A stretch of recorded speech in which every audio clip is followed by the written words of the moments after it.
Então vamos orar mais uma vez. Pai, nós estamos aqui nessa manhã, prontos para receber a Tua palavra, que tem poder para nos edificar, nos alimentar, nos encorajar, nos instruir.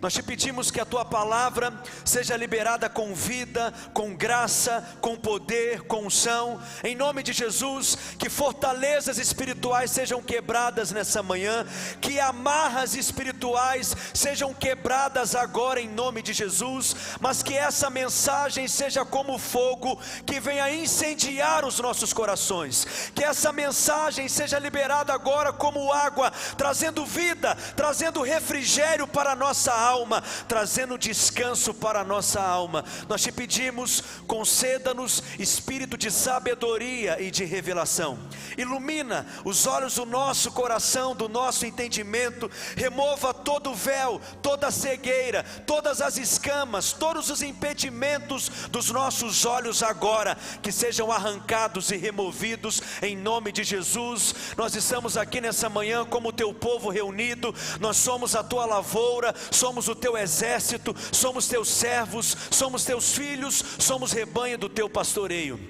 e nessa manhã nós queremos nos assentar aos teus pés mais uma vez, e comer do pão que sai da tua boca, e que essa palavra seja revelada no nosso espírito, em nome de Jesus. Você pode dizer amém? Diga um amém mais forte. Dê um abraço nessa pessoa que está do seu lado. Você pode se assentar no seu lugar, por gentileza. Glória a Deus. Diga: Deus é bom. Diga assim: Deus é sempre bom. Como que eu me sinto privilegiado, irmãos, de estar aqui com vocês. E são 10 anos que foi completado nesse ano que eu tenho tido o privilégio de servir nessa casa, nessa escola. E como que eu me sinto honrado de cooperar com a formação do ministério de tantos alunos que já passaram aqui pelo Carisma. Eu me sinto realmente privilegiado, e como que eu sou grato a Deus, porque eu cheguei aqui com 17 anos de idade, você acredita? Com 19 anos, eu comecei a ensinar aqui no Carisma, matéria autoridade do crente, diga aleluia. Eu lembro que eu não ficava satisfeito enquanto não derrubasse todo mundo na aula, cheio do Espírito. Mas são 10 anos já servindo esse lugar, e como eu sou grato a Deus pela mensagem que foi depositada no meu coração, pelo espírito da fé que eu recebi, por esse DNA, por esse coração, por esse revestimento, por essa atitude que tem sido compartilhada e liberado sobre a sua vida também nesses dias. Posso ouvir um amém por isso? Então quero te convidar a aplaudir ao Senhor por esse lugar, por essa escola, por essa visão, por essa igreja, por esse ministério, pela vida do pastor Léo, pela vida da pastora Vanessa, amém, por essa igreja, somos gratos a Deus, amém. Quero te dar algumas oportunidades no final dessa reunião. Você pode passar lá no espaço do Carisma, onde os materiais estão sendo vendidos. Quero falar de alguns livros rapidamente. Um deles eu escrevi juntamente com a minha esposa, que está aqui também. Fica de pé, linda, por gentileza. Olha como que eu fui abençoado, favorecido, aleluia. Na próxima conferência nós vamos estar carregando um bebezinho também, em nome de Jesus, ou no colo ou na barriga, diga amém, crente. Mas esse livro escrevemos juntos, Um Casamento Debaixo do Favor de Deus. Quem é casado aqui? Glória a Deus. Não tem um casamento tão ruim que Deus não possa transformar, e não tem um casamento tão bom que Deus não possa melhorar também. Eu creio que esse livro vai trazer tanta clareza a respeito da graça, do favor de Deus para o seu casamento. Nós temos recebido tantos testemunhos pelo Brasil de um vinho novo que tem sido derramado sobre tantos casais através da leitura desse livro, Um Casamento Debaixo do Favor de Deus. E você que tem um chamado, um encargo para ministrar em crianças, nós ensinamos aqui no Carisma que nós somos um espírito, possuímos uma alma e habitamos em um corpo.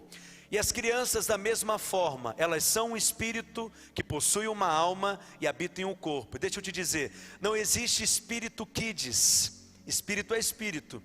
E assim como o seu espírito tem necessidades espirituais, uma criança também tem necessidades espirituais. E as mesmas verdades que são ensinadas aqui podem ser ensinadas e devem ser ensinadas para as crianças, obviamente numa linguagem que a mente delas seja capaz de compreender, mas elas precisam ser ministradas no Espírito. Minha esposa tem um encargo e um ministério tão frutífero com crianças também, e esse ano ela teve a oportunidade de escrever um livro chamado Edificando Discípulos desde a Infância.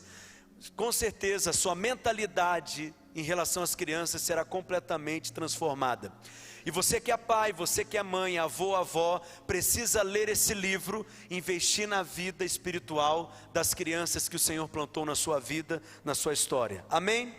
Pastor Fábio é um dos professores aqui do Carisma também, está passando um tempo ali na Inglaterra, num tempo de treinamento, e ele escreveu um livro chamado Sente, que ele fala sobre o envio de todos os santos e chamado ministerial. Especialmente aqueles que têm um chamado apostólico para plantarem igrejas e revitalizar igrejas. Com certeza esse livro foi escrito para você e vai te abençoar grandemente. Último livro que eu escrevi, aliás o penúltimo, porque o último infelizmente foi lançado semana passada, já esgotou completamente uma semana, diga aleluia. Mas hoje à noite vai chegar, a gráfica vai entregar à noite, glória a Deus, o livro Metanoia, e à noite você encontra lá no espaço do Carisma. Mas o penúltimo foi lançado no mês de abril, o livro O Espírito da Graça. A maior expressão da graça de Deus é a habitação do próprio Deus dentro de nós, através dessa pessoa maravilhosa que é o Espírito Santo. Você que quer conhecer mais sobre o Espírito Santo, sua obra, seu ministério, a pessoa do Espírito Santo, que não é uma força, não é um combustível, não é uma energia, é o próprio Deus. Você que quer ter mais revelação sobre o falar em línguas e os benefícios do falar em línguas, esse livro foi escrito para você. E por último, tem uma coleção bem bacana aqui chamada Break. São 7 livros que você pode levar para sua casa num preço bem especial. E esses 7 livros é para um suprimento diário no seu tempo de devocional, no seu tempo de solitude, para que você possa ser edificado na palavra. Todas as vendas desses materiais, todo o recurso é destinado para a plantação de novas igrejas e revitalização de igrejas. Hoje nós estamos plantando quase 50 igrejas na região metropolitana de Belo Horizonte, em outros países, em outros estados. E quando você compra um livro como esse, você estará cooperando com a expansão do reino de Deus. Posso ouvir um amém? Quantos estão prontos para receber então mais a palavra de Deus? Abra sua Bíblia comigo no livro de Efésios. Eu disse que há uma revolução acontecendo nessa nação. E essa revolução tem a ver com uma mensagem que nós temos carregado. E a mensagem que nós carregamos é a mensagem do Evangelho. E o Evangelho não é um assunto. O Evangelho não é uma doutrina. O Evangelho não é um tema. O Evangelho é uma pessoa, o Evangelho é Cristo. Quando nós pregamos o Evangelho, nós estamos revelando Cristo. E quando as pessoas tocam em Cristo, elas tocam na salvação. Quando elas tocam em Cristo, elas tocam na cura. Quando as pessoas tocam em Cristo, elas tocam na provisão, elas tocam na prosperidade. Posso ouvir um amém? Os irmãos que falam amém na conferência estão aqui hoje, aleluia. Você está aqui comigo? E é essa mensagem que deve incendiar o nosso coração. E é essa mensagem que devemos proclamar, para que essa geração e essa nação da mesma forma seja também incendiada. Eu quero resumir essa mensagem para você em 3 palavras. Quantas palavras? 3 palavras. Diga para o seu vizinho, 3 palavras. 3 verbos, diga para ele. Quais são eles? Diga assim para ele: senta, anda e permanece. Diga para ele mais uma vez: senta, anda e permanece. Eu quero compartilhar com você dentro do livro de Efésios, que é o livro considerado o mais elevado do Novo Testamento. De todas as epístolas que o apóstolo Paulo escreveu, é considerado como a coroa da teologia paulina, porque Paulo, em todas as epístolas que ele escreve, ele sempre parte do homem caído, que está debaixo de culpa, de condenação, e que precisa ser resgatado, redimido, precisa ser alcançado pela graça de Deus. E Paulo então tem o costume nas suas epístolas de sempre proclamar o Evangelho e expor toda a verdade da redenção. Mas o livro de Efésios é especial, porque nele Paulo já parte do homem redimido, recriado, nascido de novo, com uma nova criação, e que está assentado à direita de Deus nos lugares celestiais. Há muitas formas de você meditar nesse livro, mas uma bem simples, e é nela que eu quero compartilhar com você, para que o seu coração seja incendiado. Podemos dividir o livro de Efésios em 3 partes, nessas 3 palavras que nós acabamos de falar. Vamos dizer quais são elas mais uma vez. Diga comigo: senta, anda e permanece. Então o capítulo 1 até o capítulo 3 de Efésios pode ser resumido em uma palavra, a palavra senta. O capítulo 4 e 5 de Efésios pode ser resumido numa segunda palavra, que é a palavra anda. E por último, o capítulo 6 de Efésios é todo resumido em uma palavra. Diga comigo: permanece. Então fale comigo mais uma vez: senta, anda e permanece. Então vamos lá, primeira parte, abra sua Bíblia em Efésios capítulo 1, no verso 20. Efésios capítulo 1, versículo 20. Paulo faz essa afirmação poderosa quando ele diz: o qual exerceu ele em Cristo, ressuscitando dentre os mortos e fazendo sentar à sua direita nos lugares celestiais. Paulo está dizendo que Cristo agora está sentado à direita de Deus nos lugares celestiais. Mas quantos aqui nessa manhã estão em Cristo? Então, se você está em Cristo, no capítulo 2, no verso 6, vá para lá. Paulo também diz algo que diz respeito a você. Efésios capítulo 2, verso 6, ele diz: e juntamente com ele nos ressuscitou e nos fez assentar nos lugares celestiais em Cristo Jesus. Diga: eu estou assentado com Cristo nos lugares celestiais. Preste atenção, a obra de Cristo na cruz é uma obra de inclusão. Quando Cristo morreu, nós morremos juntamente com ele. Mas quando Cristo ressuscitou, nós também estávamos incluídos nele e ressuscitamos juntamente com Cristo.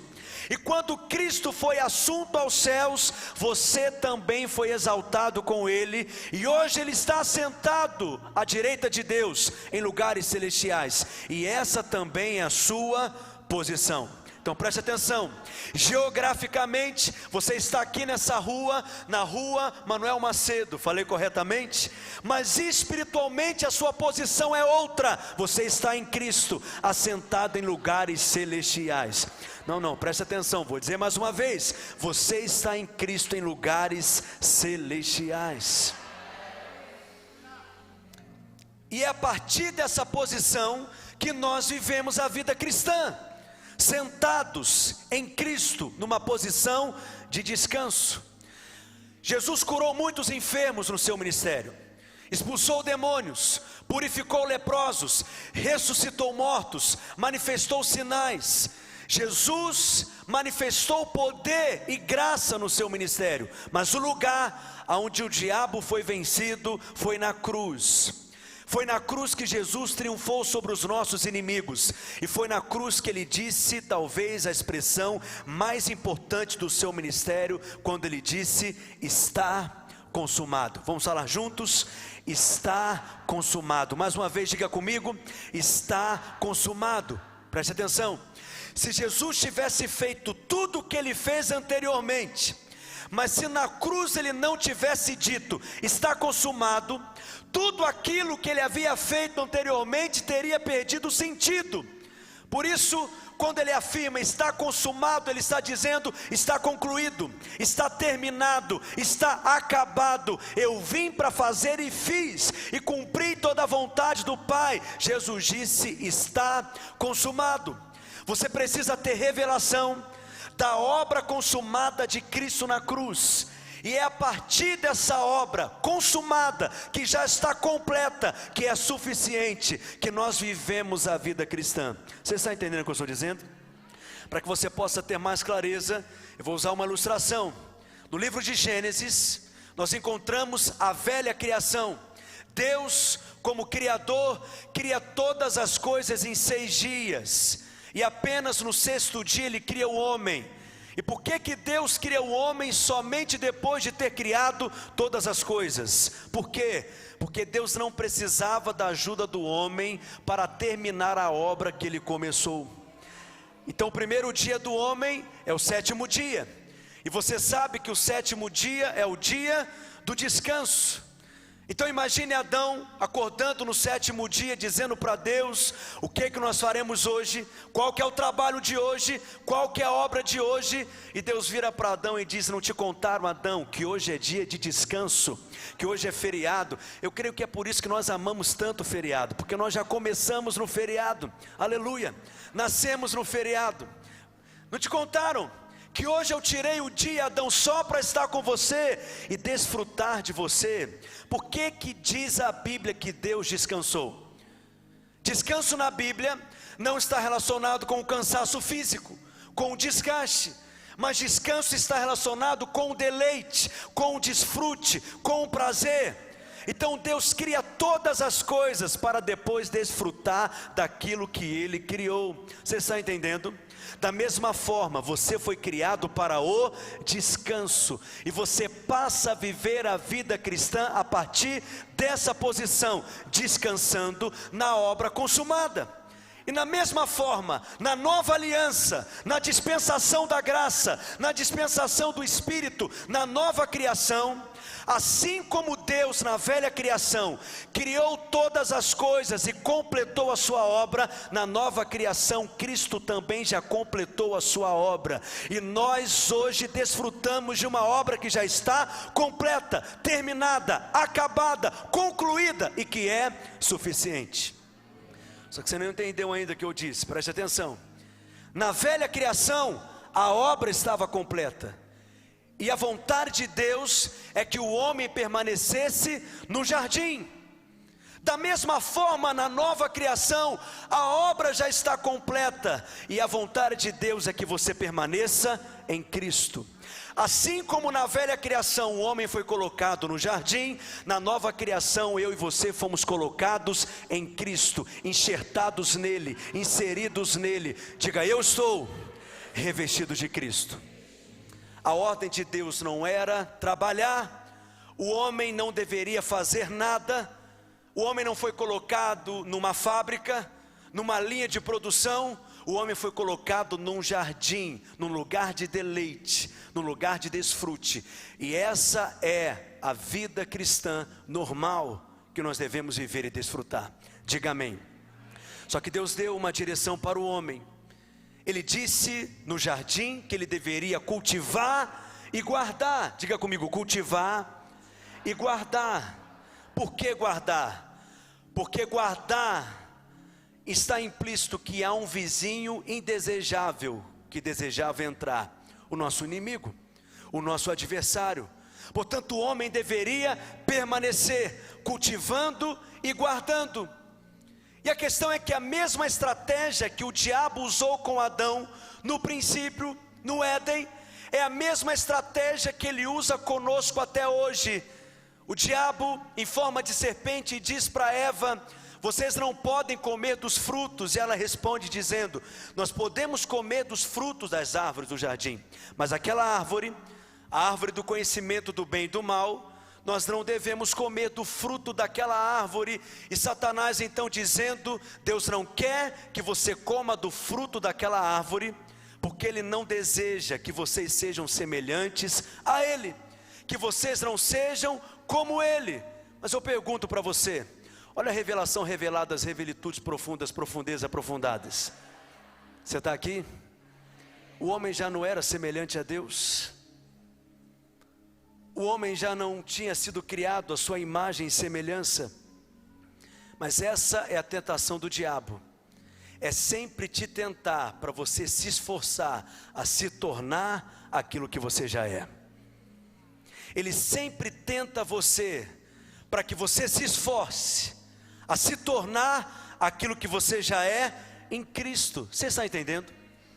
E é por isso que a vida cristã começa com essa palavra senta. Por que senta? Porque ela começa com o descanso. Mas quando você não tem revelação dessa verdade, a sua vida, em toda ela, você percebe esforço, porque você está sempre tentando ser aquilo que você já é. Por que muitos crentes não desfrutam de cura? Porque eles estão esperando o dia em que eles serão curados, estão se esforçando para serem curados. Por que muitos crentes vivem como miseráveis sendo prósperos? Porque estão esperando o dia em que as suas necessidades serão supridas. Por que muitos crentes se esforçam para, quem sabe, um dia serão aceitos por Deus e aprovados por Deus? Porque eles querem conquistar ainda a sua justiça. Preste atenção, a obra de Cristo já está completa, a obra de Cristo já foi consumada. Senta e descansa, senta e desfruta. Posso ouvir um amém?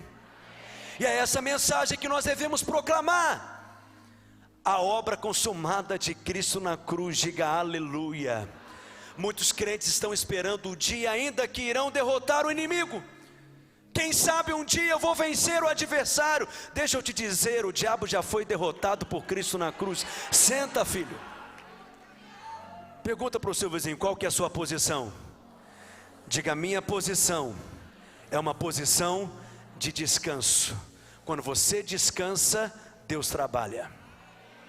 Quando você descansa, Deus faz.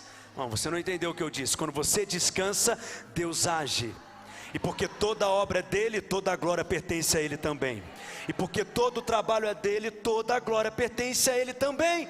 E é por isso que essa mensagem incomoda muitos. Porque nós queremos sempre saber aquilo que nós precisamos fazer. Preste atenção, descanse na obra de Cristo, porque essa obra é uma obra suficiente. E é essa mensagem que nós fomos levantados para proclamar. É esse testemunho que você foi chamado para sustentar nessa geração. E que essa mensagem incendeie o seu coração, para que você possa pregá-la com fogo também. E correr por essa nação, pregando o quê? O Evangelho. Diga amém. Então diga para o seu vizinho, senta. Essa é a sua posição. Assim como a rainha da Inglaterra está no trono, você também está sentado no trono, mas ela não fica 24 horas no trono, está compreendendo? Mas essa é a sua posição. E se um rei que está sentado no trono vê um chão que está sujo, por exemplo, o que ele faz? Levanta do trono imediatamente e pega algo para limpar aquele chão. É isso que ele faz? Não, mas a sua posição, ele libera uma ordem, uma palavra, um decreto. Senta, descansa e libera a palavra. E exerça a sua posição do trono. Amém, meus irmãos? Há uma outra forma de você compreender isso. Abra sua Bíblia comigo no livro de Hebreus. Há um princípio na palavra de Deus que eu amo. Cadê os nossos alunos aí do Carisma? Que é o princípio do representante. Diga comigo, Deus sempre trabalha com representantes. Quando você olha, por exemplo, no Antigo Testamento, Davi foi levantado como representante de todo o povo de Israel. Assim como Golias era o representante do povo filisteu. E se Golias vencesse a batalha, era como se todo o povo filisteu tivesse vencido a batalha, porque Golias era o representante. Mas se Davi vencesse a batalha como venceu, era como se todo o exército de Israel tivesse vencido a batalha, porque Davi era o representante. Hoje, na nova aliança, Cristo é o nosso representante, porque Ele é o nosso sumo sacerdote. E você precisa descansar naquele que é o seu representante. Posso ouvir um amém? O interessante é que no templo haviam vários móveis, como o altar, a bacia de bronze, a mesa dos pães. Mas o interessante é que ao redor da mesa dos pães não haviam cadeiras. Tinha muitos móveis ali, mas não tinha um móvel como uma cadeira. Por que não tinha cadeira? Porque na antiga aliança, o sumo sacerdote nunca podia sentar. Por que ele nunca podia sentar? Porque o seu trabalho nunca terminava, o seu trabalho nunca era concluído, o seu trabalho nunca se esgotava. porque os sacrifícios que eram oferecidos pelo perdão do pecado da nação, o sangue do animal derramado era um sangue insuficiente para remover o pecado. O sangue tinha poder apenas para cobrir o pecado. Mas eu tenho uma boa notícia para você. Hebreus capítulo 10, abra sua Bíblia comigo. Aleluia. Hebreus capítulo 10. Diga, Deus é bom. Verso 12, diz assim: Jesus, porém, tendo oferecido para sempre, diga comigo, para sempre, um único sacrifício pelos pecados, assentou-se à destra de Deus. Preste atenção, Jesus sentou à direita de Deus. Por quê? Porque Ele terminou. O fato de Cristo estar sentado, nosso sumo sacerdote, é um sinal que a sua obra foi aceita por Deus. Portanto, assim como Cristo está sentado hoje, não há nada mais a ser feito, não há nada mais a ser acrescentado, porque a sua obra é suficiente, seu sacrifício é suficiente, e como o seu sacrifício é eterno, o seu sangue é eterno, a sua vida é eterna, e nos alcança aqui nessa manhã, o seu sacrifício tem repercussões eternas também. O ato de Cristo assentar é a certeza que temos que a obra dele foi aceita por Deus. E o verso 13 continua dizendo: ele está sentado fazendo o quê?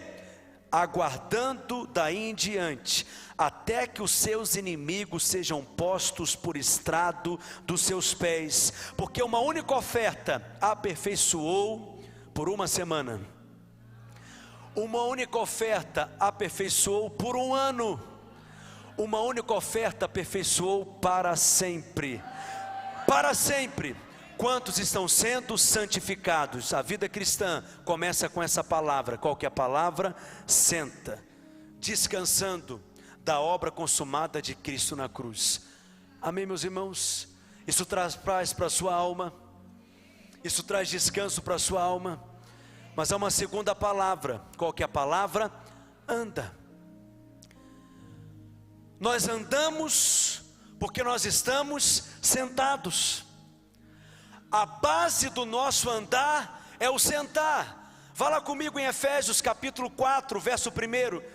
Paulo diz em Efésios capítulo 4, versículo 1: rogo-vos, pois eu, o prisioneiro no Senhor, que andeis de modo digno da vocação a que fostes chamados. Então olhe para mim, o sentar-se é a base do andar. Porque eu estou sentado, eu fui chamado por Deus, Ele me chamou para Ele, eu sou da família dEle, eu tenho a natureza dEle, eu tenho a natureza da nobreza dentro de mim.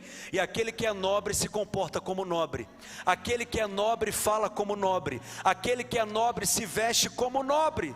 Amém, meus irmãos?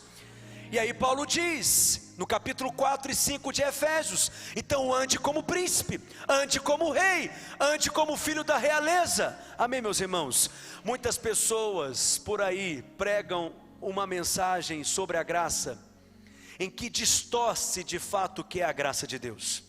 E é por isso que eu tenho tido um encargo tão grande. Por onde eu tenho ido, eu tenho proclamado essa mesma mensagem.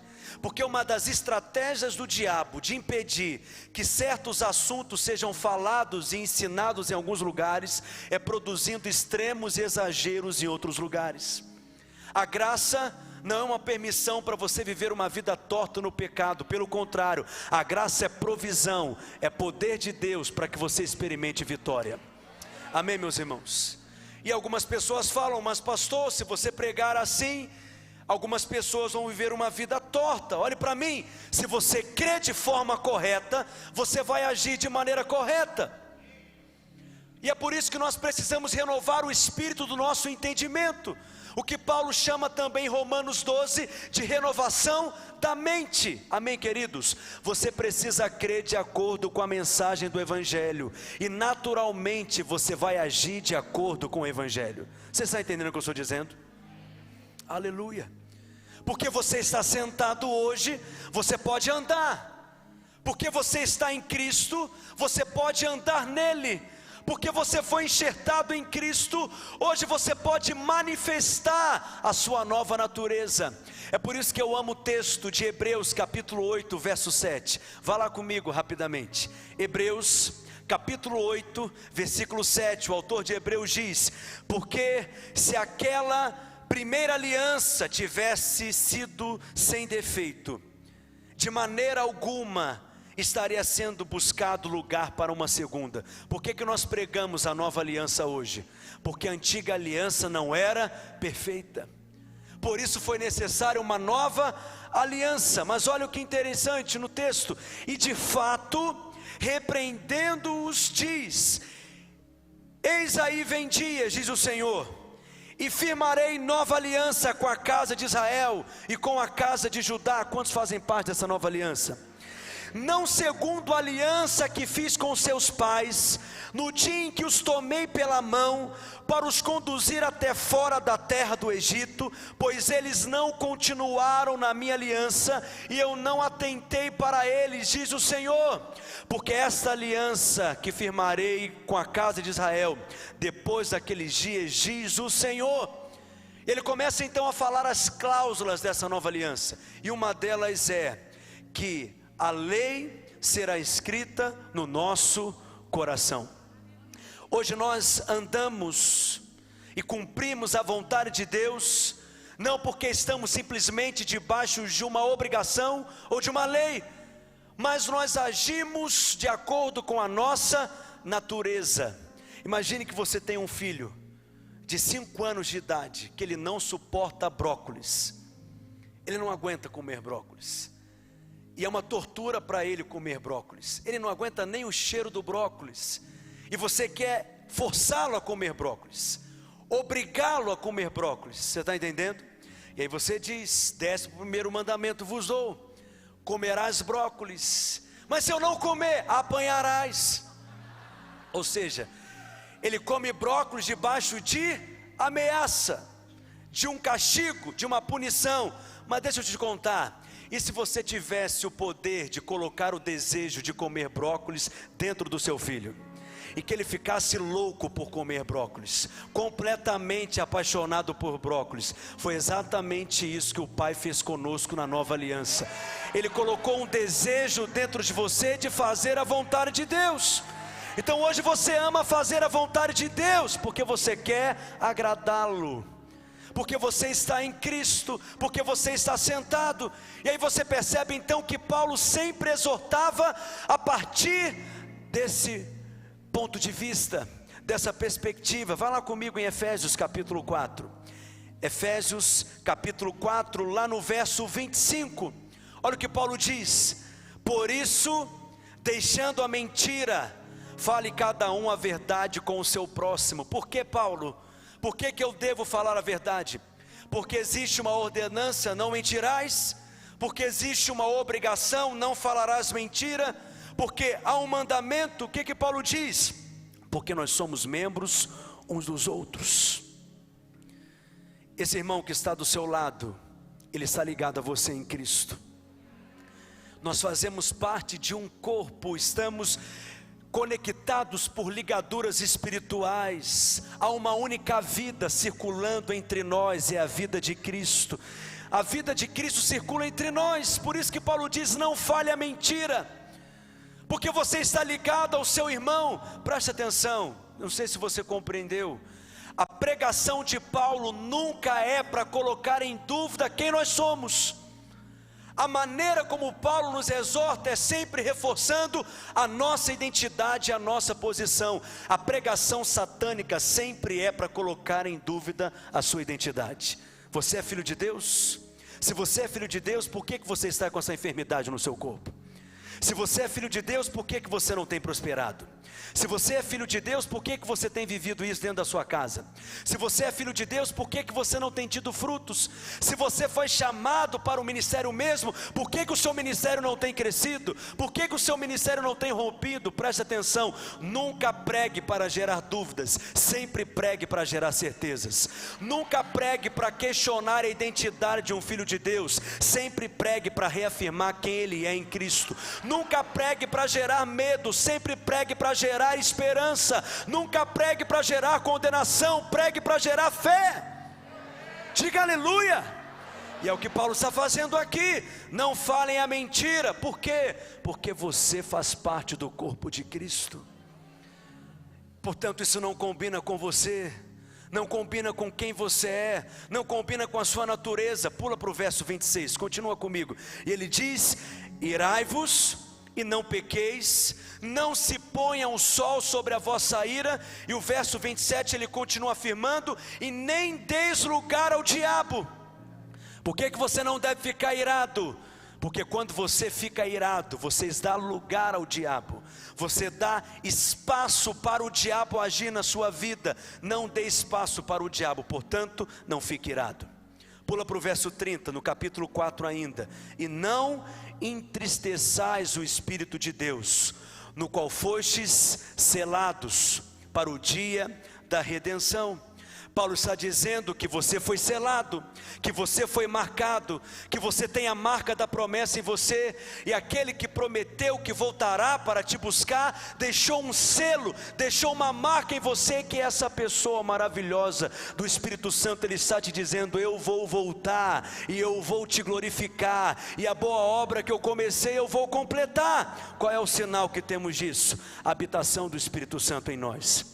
E o verso 32, continue comigo no capítulo 4. Paulo diz: antes, sede uns para com outros benignos, compassivos, perdoando-vos uns aos outros, como também Deus em Cristo vos perdoou. Aprenda a enxergar as coisas pela ótica de Cristo. Paulo não diz perdoe apenas. Paulo não coloca o perdão como uma ordem, uma obrigação apenas. Ele diz: você foi tão perdoado, generosamente você foi perdoado, graciosamente você foi perdoado. Você tinha uma dívida muito maior do que essa que o seu irmão tem com você, e Cristo te perdoou graciosamente. Sendo tão perdoado, como que você não perdoará alguém que te ofendeu? Perdoe, porque você foi perdoado. Pula para o capítulo 5 de Efésios, no verso 1. Sede, pois, imitadores de Deus, como filhos amados. Quantos são filhos de Deus? Não é apenas uma ilustração bonita, é uma verdade espiritual. Você é filho de Deus porque hoje você tem a sua própria natureza. Portanto, o filho que sabe que é amado pelo seu pai, o filho que se alimenta desse amor diariamente, naturalmente, ele quer imitar o pai. O que o meu pai falaria aqui? Como que o meu pai agiria nessa situação? O que o meu pai faria aqui? Eu sou filho amado, eu quero agir como meu pai agiria. Eu quero seguir o mesmo comportamento, porque o filho que é amado, ele imita o pai. E o verso 2 ele diz: e andar em amor, como também Cristo nos amou. Como você foi tão amado, você agora vai amar. Porque o amor na nova aliança não é uma exigência, mas é uma resposta. Aquele que sabe que é amado vai amar naturalmente, espontaneamente. Ele continua dizendo no verso 3: mas a impudicícia e toda sorte de impureza ou cobiça nem sequer se nomeia entre vós, como convém a santos. Nem conversação torpe, nem palavras vãs ou chocarrices, coisas essas inconvenientes, antes pelo contrário, ações de graças. Sabei, pois, isto: nenhum incontinente ou impuro ou avarento, que é idólatra, tem herança no reino de Cristo e de Deus. Ninguém vos engane com palavras vãs, porque por essas coisas vem a ira de Deus sobre os filhos da desobediência. Portanto, não sejais participantes com eles, pois outrora eres trevas, porém agora sois luz no Senhor. Portanto, andai como filhos da luz. Pula para o verso 18. E não vos embriagueis com o vinho, no qual há dissolução, mas enchei-vos do Espírito. Presta atenção na afirmação de Paulo. Não se embriague com o vinho, porque aquele que está embriagado com o vinho é controlado pelo vinho. Aquele que está embriagado com o vinho é dominado pelo vinho, mas Não se embriague com o vinho, pelo contrário, se encha do Espírito, se embriague do Espírito, porque aquele que estiver embriagado com o Espírito, será controlado por ele, será dominado por ele, será influenciado por ele. E essa expressão que Paulo usa, enchei-vos, dá uma ideia de continuidade. É como se Paulo estivesse afirmando: assim como você não para de respirar, não pare de se encher do Espírito. Se encha do Espírito continuamente sendo cheio. O ser cheio do Espírito não é uma experiência de conferência do Espírito Santo, onde você sente um arrepio arrupiado das repitudes. O ser cheio do Espírito é um estilo de vida do crente. O ser cheio do Espírito não é um evento. O ser cheio do Espírito é a sua identidade. Portanto, você deve se encher do Espírito continuamente. Como que Paulo exorta os irmãos? A deixarem de se embriagar com o vinho e passarem a ser cheios do Espírito, ou seja, a se embriagarem com o Espírito. Preste atenção, há 3 formas de você exortar alguém. A primeira, você pode exortar como um bom legalista, dizendo, como uma criança que está com uma faca muito perigosa nas mãos, e o pai quer tirar a faca das mãos daquela criança, porque sabe que ela vai se machucar certamente com aquela faca. O pai pode exortá-la de maneira legalista, dizendo, me dê essa faca, porque quando eu pegá-la, você vai apanhar. O que a criança vai fazer? Vai sair correndo imediatamente, com a faca nas mãos, e correrá o risco de cair, e de ficar completamente machucada. Concorda comigo? Portanto, essa alternativa não resolve o problema. Você pode agir então como um bom liberal. Deixa essa criança brincar com a faca à vontade. Uma hora ela esquece, enjoa da faca e larga a faca para lá. Só que da mesma forma, ela correrá o risco de se machucar enquanto ela estiver com a faca nas mãos. Você pode agir pelo Espírito, como Paulo está agindo. Como que você pode tirar a faca das mãos de uma criança? Oferecendo algo para ela melhor, maior, mais gostoso. Vê se você sente paz. Me dá essa faca que eu te dou um chocolate, aleluia. Coloca essa faca na minha mão que eu te dou esse chocolate. É isso que Paulo está fazendo aqui. Me entrega essa embriaguez que eu vou te dar do chocolate do céu. Você não precisa se embriagar, você pode se encher do meu Espírito. Me entrega esse adultério hoje, que eu vou te entregar algo celestial. Me entrega a prostituição hoje, que eu vou te dar algo maior, melhor. O Pai sempre tem algo maior, melhor e mais gostoso para oferecer para você. Diga aleluia. E ele continua exortando, aleluia.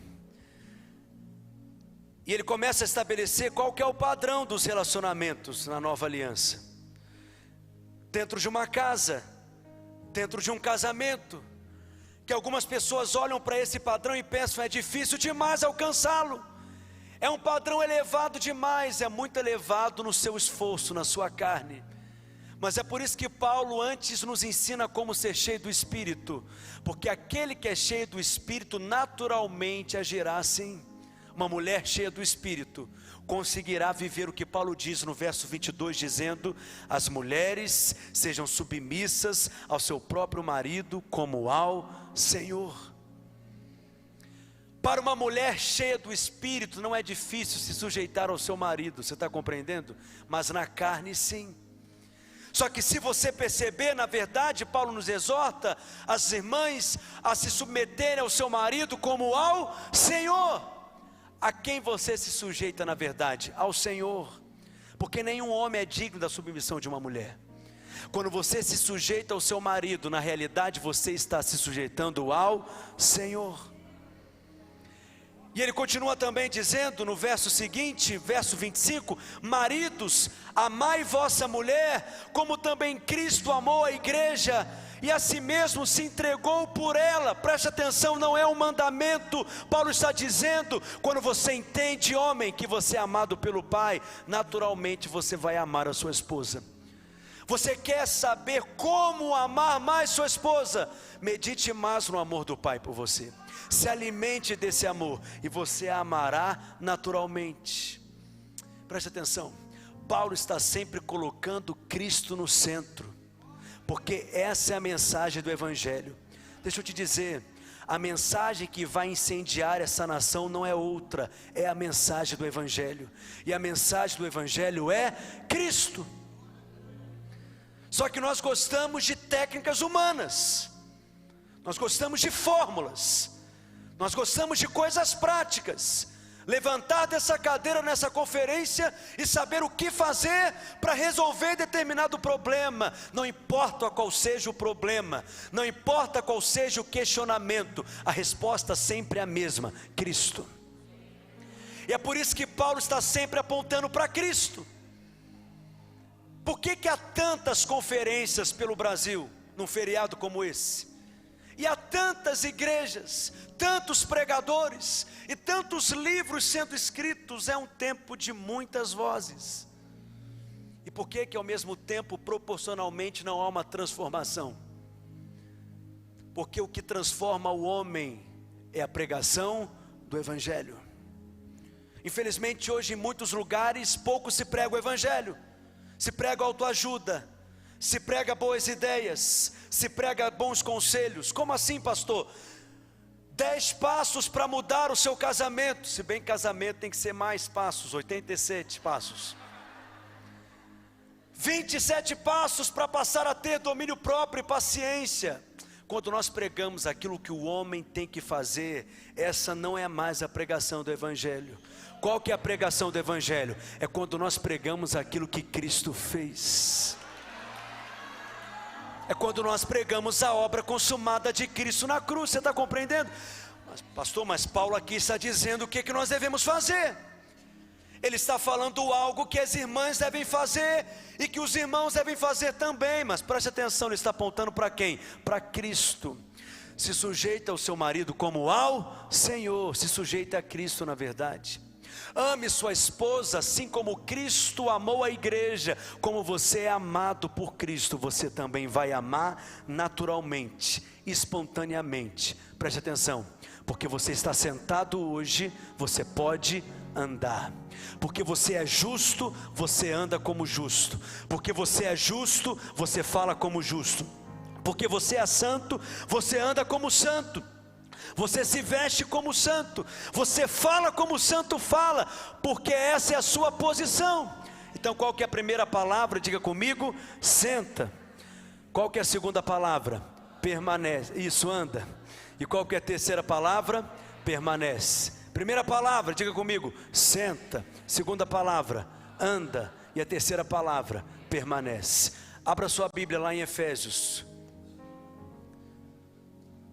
Quantos amam a palavra de Deus aqui? Efésios capítulo 6.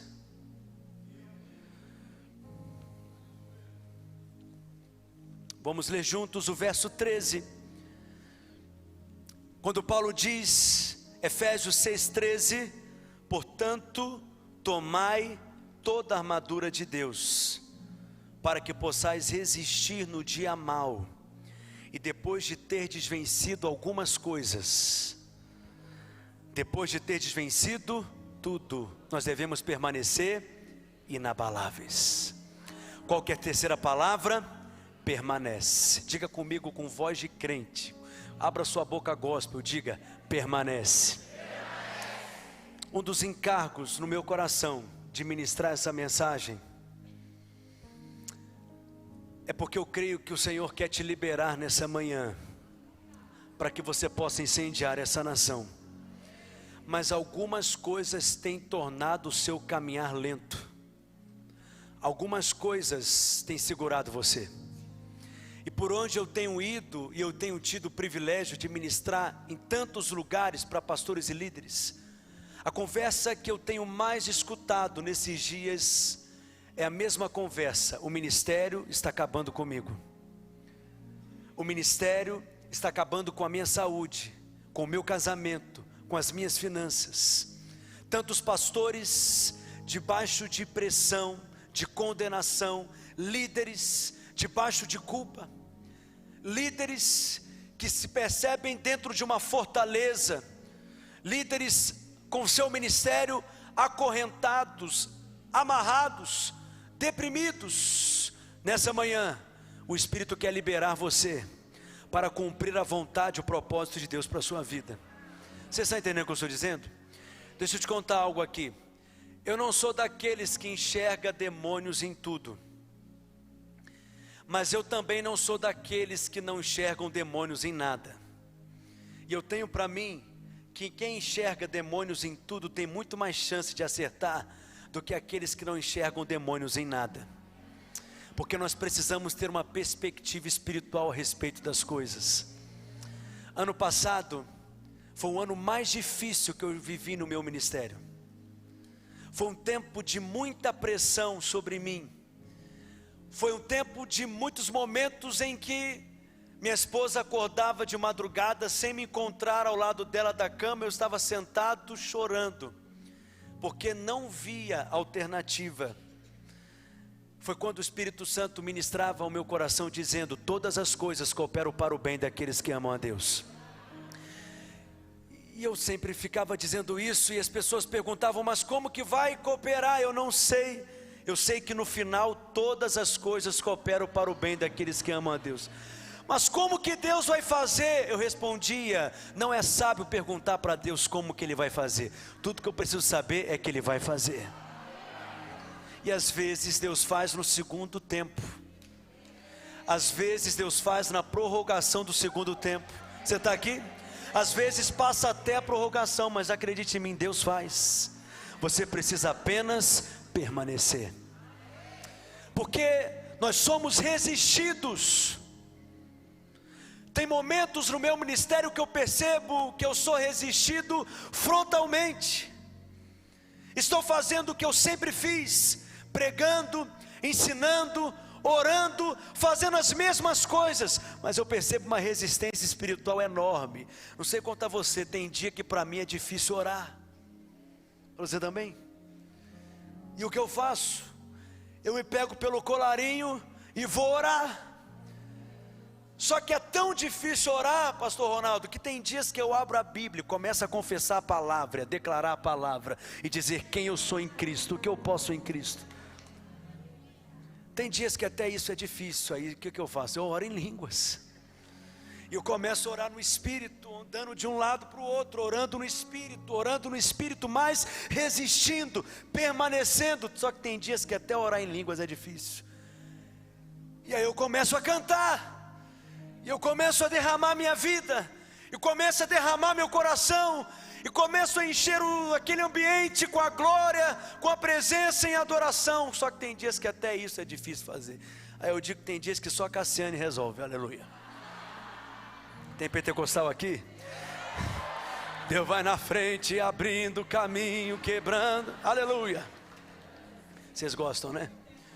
Mas acredite em mim, alguma coisa você vai conseguir fazer.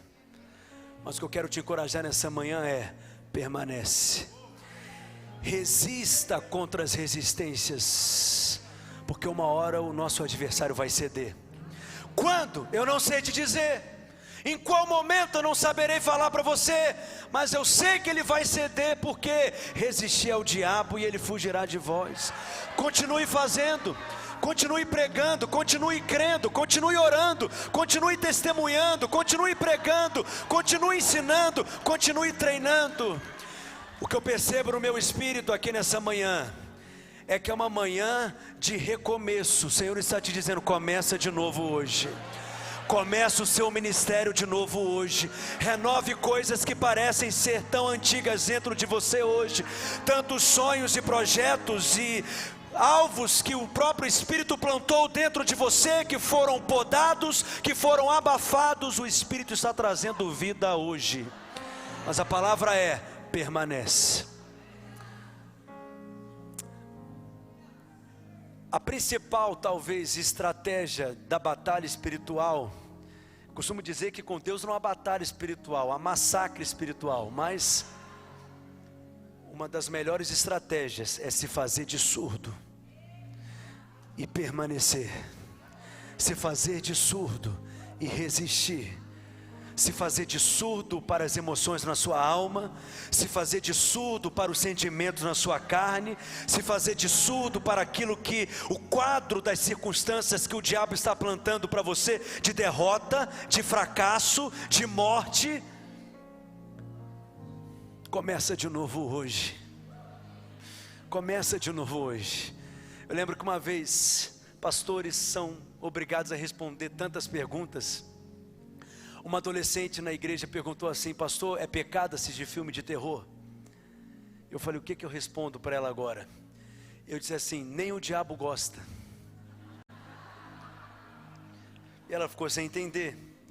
Eu respondi para ela: porque o diabo não gosta de nada em quem ele está escancarado, às claras. Porque o diabo é uma serpente. E qual que é a estratégia da serpente? Não é velocidade de um guepardo, não é força na mandíbula como um leão. Qual que é a estratégia da serpente como um predador? É a camuflagem, não ser vista, não ser percebida, não ser levada em conta. E aí muitos líderes ficam dizendo assim, talvez essa tenha sido a sua conversa hoje: meu ministério está acabando comigo. O ministério agora é o seu inimigo, não é mais o diabo. Mas essa igreja está acabando com o meu casamento. Seu inimigo agora não é mais o inferno, seu inimigo agora é a igreja. Quando Deus te dá um ministério, é porque Ele quer que você seja o primeiro a ser abençoado através do seu ministério. Não, você não está entendendo o que eu estou dizendo. Se nós que somos maus sabemos dar coisas boas para os nossos filhos, quanto mais o nosso Pai Celestial, o que Ele lhe dará? Ele colocou um ministério nas suas mãos, que será próspero, cada vez mais abundante. Você vai florescer e você vai frutificar, porque esse é o tempo da nossa oportunidade. E você vai destruir as obras do diabo nessa geração. Foi para esse tempo que Deus te chamou e te levantou. Então permanece, resista. E o Espírito Santo hoje quer te mostrar onde a serpente está. Na sua casa. O Espírito Santo está te mostrando onde a serpente está no seu casamento, nos seus negócios, nas suas finanças.